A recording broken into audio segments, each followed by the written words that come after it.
በአማራ ክልል በ2018 የትምህርት ዘመን ከ3ኛ ክፍል ጀምሮ በሁሉም ትምህርት ቤቶች የግዕዝ ቋንቋ ለመስጠት ታስቧል። የክልሉ ትምህርት ቢሮ ለሁሉም የዞንና የከተማ አስተዳደር ትምህርት መምሪያዎች በጻፈው ደብዳቤ ትምህርቱን ለመስጠት አስፈላጊው ቅድመ ዝግጅት እንዲደረግ በነሐሴ ወር ላይ በመግለጫ አሳስቧል። የክልሉ ትምህርት ቢሮ የስርዓተ ትምህርት ዝግጅትና ትግበራ ዳይሬክተር አቶ ይገርማል አያሌው ይህንኑ ለቢቢሲ ያረጋግጠው በ2018 የትምህርት ዘመን በክልሉ በሚገኙ ሁሉም ትምህርት ቤቶች የግዕዝ ቋንቋ እንደ አንድ የትምህርት አይነት እንደሚሰጥ ተናግረው ነበረም። የግዕዝ ቋንቋ ትምህርት በሙሉ ትግበራ ከ3ኛ ክፍል ጀምሮ መሰጠት የተጀመረው ባለፈው ዓመት 2017 መሆኑን የገለጹት ዳይሬክተሩ በክልሉ 16 ዞኖችና በ45 ወረዳዎች የአንደኛ ደረጃና መለስተኛ ትምህርት ቤቶች በመደበኛነት ትምህርቱ ሲሰጥ መቆየቱን ተናግረዋል። ነገር ግን በመምህራን እጥረት ምክንያት በክልሉ በሚገኙ ሁሉም ትምህርት ቤቶች ማዳረስ አልተቻለም። አሁን ግን ከባድ የሆነ ፖለቲካዊ ጥያቄ በግዕዝ ቋንቋ ላይ የቀረበ ነው። የኢትዮጵያ ሕዝብ በምን ጉዳይ ነው ሊግባባ የሚችለው? ከሴራ አስተሳሰብ መቼ ነው የሚወጣው ያስባለ ነው። ቀደም ብለን እንደተመለከትነው የአማራ ክልል በቅርቡ የግዕዝ ቋንቋ ትምህርት እንሰጣለን ማለቱን ተከትሎ የፖለቲካ አጀንዳዎች በስፋት ተነስተዋል። ቋንቋ ፖለቲካ በሚሆንባት ኢትዮጵያ ግዕዝ ቋንቋ ለምን በትምህርት ቤት ተሰጠ በሚል ተቃውሞ እየተሰማ ነው። በቋንቋ ፖለቲካ ምክንያት ኢትዮጵያ እጅግ ጸያፍ ሊባል የሚችል የጥላቻ መልእክት የሚተላለፍባት ናት። ከግዕዝ ቋንቋ ጋር በተያያዘ ፖለቲካ ውስጥ የሚገቡ ግለሰቦች አጋጣሚውን በመጠቀም የጥላቻ መልእክት እያስተላለፉ ነው። በግዕዝ ቋንቋ ጉዳይ የተነሳው ከባዱ ውዝግብ ይበርዳል ተብሎ ቢታሰብም እየተባባሰ ነው።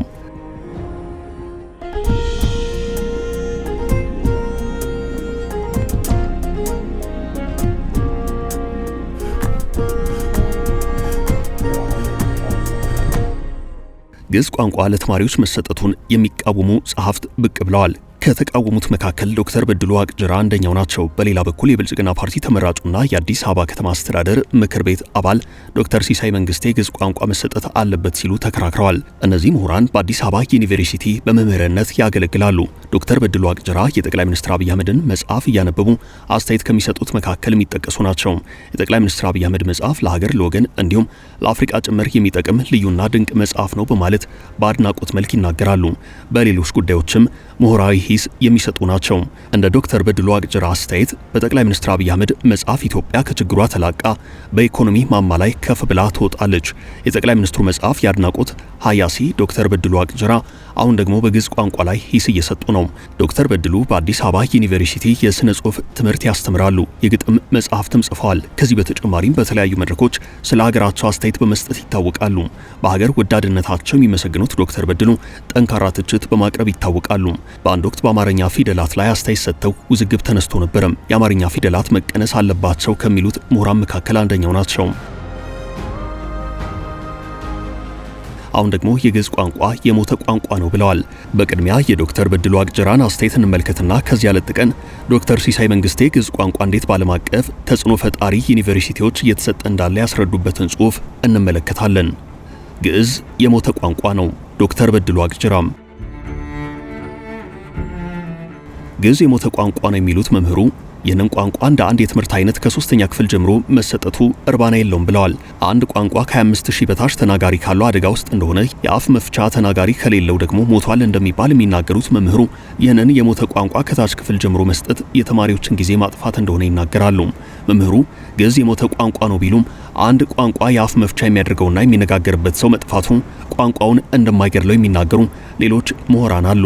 ለዚህም አንድ ተናጋሪ ያለው ቋንቋም ቢሆን ተጨማሪ ተናጋሪዎችን የማፍራት እድል ይኖረዋል የሚል ምክንያት ይሰጣል።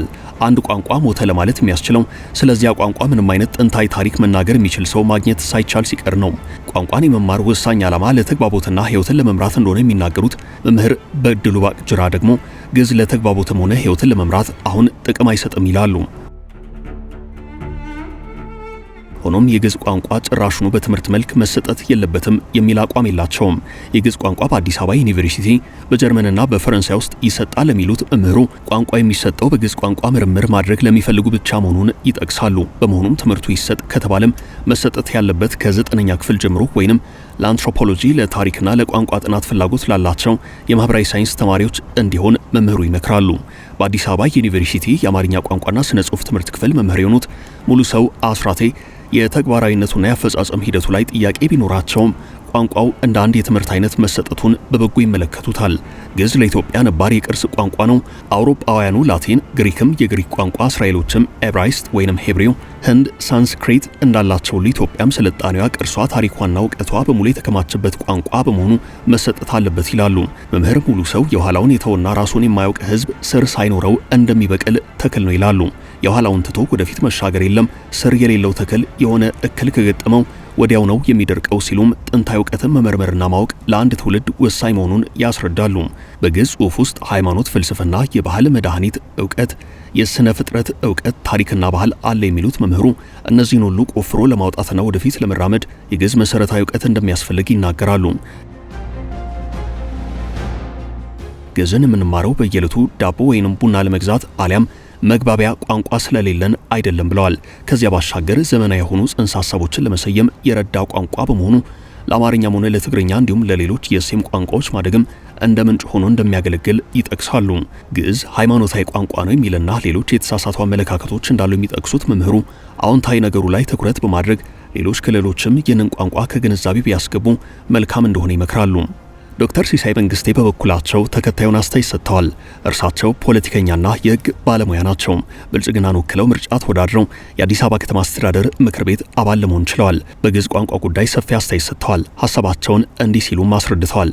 ሰሞኑን የአማራ ብሔራዊ ክልላዊ መንግስት ትምህርት ቢሮ የግዕዝ ቋንቋ ከ3ኛ ክፍል ጀምሮ በትምህርትነት እንዲሰጥ መወሰኑን ተከትሎ አንዳንድ ወገኖች ይህማ መሆን የለበትም በማለት እየተቃወሙ ነው። በምክንያትነት የሚያነሱትም በዋነኝነት የግዕዝ ቋንቋ የኦርቶዶክስ ተዋሕዶ ቤተክርስቲያንን ሃይማኖታዊ ትምህርትና ሴትን የሚያስፋፋ ለኦርቶዶክስ ቤተክርስቲያን ካህናትና ዲያቆናት የሥራ ዕድል የሚፈጥር ስለሆነ ሌሎች ሃይማኖቶችን ያገላል የሚል ነው። እነዚህ ወገኖች ልጆቻቸውን ከመዋዕለ ሕፃናት ጀምሮ እንግሊዝኛ እንዲማሩ ፈቅደው አንዳንዶች ፈረንሳይኛ ወይንም አረብኛ የሚያስተምር ትምህርት ቤት አስገብተው እያስተማሩ የግዕዝን ትምህርት መቃወማቸው ገራሚ ነው።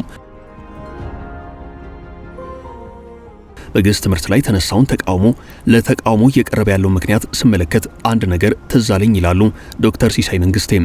የብሔር ፖለቲካ አራማጆች አንድን ብሔር ህዝብ በጨቋኝነት ይፈርጁና ሌላውን ተጨቋኝ አድርገው ይሰብካሉ።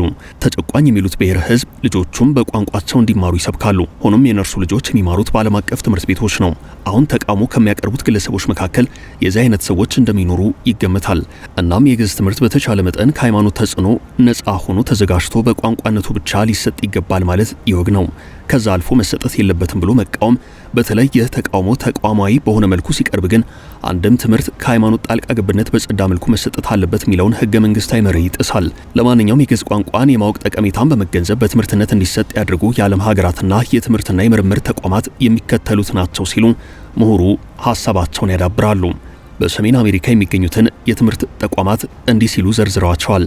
ሃርቫርድ ዩኒቨርሲቲ፣ አብሊኒ ዩኒቨርሲቲ፣ ፕሪስተን ዩኒቨርሲቲ፣ ቶሮንቶ ዩኒቨርሲቲ፣ ፔንሰልቫኒያ ዩኒቨርሲቲ፣ የአሜሪካ ካቶሊክ ዩኒቨርሲቲ፣ የካሊፎርኒያ ዩኒቨርሲቲን ጠቅሰዋል። በአውሮፓ ደግሞ ሃምቡርግ ዩኒቨርሲቲ ጀርመን፣ ሉድዊግ ማክሲሚላን ዩኒቨርሲቲ ጀርመን፣ ኦክስፎርድ ዩኒቨርሲቲ እንግሊዝ፣ ኬምብሪጅ ዩኒቨርሲቲ እንግሊዝ፣ ሌይደን ዩኒቨርሲቲ ኔዘርላንድስ፣ ሳፔንዛ ዩኒቨርሲቲ ጣሊያን፣ ፓሪስ ዩኒቨርሲቲ ፈረንሳይ፣ ዋርሶ ዩኒቨርሲቲ ፖላንድ የግዕዝ ትምህርትን የሚሰጡ መሆናቸውን ዶክተር ሲሳይ መንግስቴ ዘርዝረዋቸዋል። በኢትዮጵያ ውስጥ ደግሞ አዲስ አበባ ዩኒቨርሲቲ፣ ባህር ዳር ዩኒቨርሲቲና ደብረ ማርቆስ ዩኒቨርሲቲ ይህን የቋንቋ ትምህርት ይሰጣሉ። ምሁሩ እንደሚናገሩት ይህ የሆነበት ምክንያት የግዕዝ ቋንቋ ጥንታዊ በመሆኑ በረጅም ዘመን አገልግሎቱ ያከማቻቸው ጠቃሚ እውቀቶችና ጥበቦችን ስለያዘ እነዚህን ሁሉ ከጊዜው ጋር ተጣጥመው ጥቅም ላይ እንዲውሉ ለማድረግ ስለተፈለገ እንጂ የኢትዮጵያ ኦርቶዶክሳዊት ተዋሕዶ ቤተክርስቲያን ሃይማኖትን ለማስተማር እንዲሁም ለማስፋፋት ታስቦ አይደለም። የኢትዮጵያ ኦርቶዶክሳዊት ተዋሕዶ ቤተክርስቲያን ሃይማኖትን ለማስተማርና ለማስፋፋት ታስቦ አይደለም ሲሉ ዶክተር ሲሳይ መንግስቴ ይሞግታሉ። ታሪክ አዋቂዎች እንደሚናገሩት ግዕዝ በኢትዮጵያ የስልጣኔ ታሪክ ውስጥ እስከ 10ኛው መቶ ክፍለ ዘመን ድረስ የንግግር ቋንቋ ነበርም። ከ10ኛው መቶ ክፍለ ዘመን በኋላ ደግሞ ጽሑፋዊ ቋንቋ ሆኖ አገልግሏል። ከ13ኛው መቶ ክፍለ ዘመን ጀምሮ ደግሞ አማርኛ በብዛት መነገርና መስፋፋት ሲጀምር ግዕዝ ከመደበኛ የንግግር ቋንቋነት ይልቅ ወደ ቤተክርስቲያን ቋንቋነትና የጽሑፍ ቋንቋነት እየቀረበ መጥቷል ይላሉ። ግዕዝ በንግግርም ሆነ በጽሑፍ ቋንቋነት ባገለገለባቸው ጊዜያት ሁሉ እንዲህ እንዳሁኑ በአብያተ ክርስቲያናት ሳይወሰን ሕዝቡ ሁሉ የሚነጋገርበት ቋንቋ እንደነበርም ነው የሚታወቀው።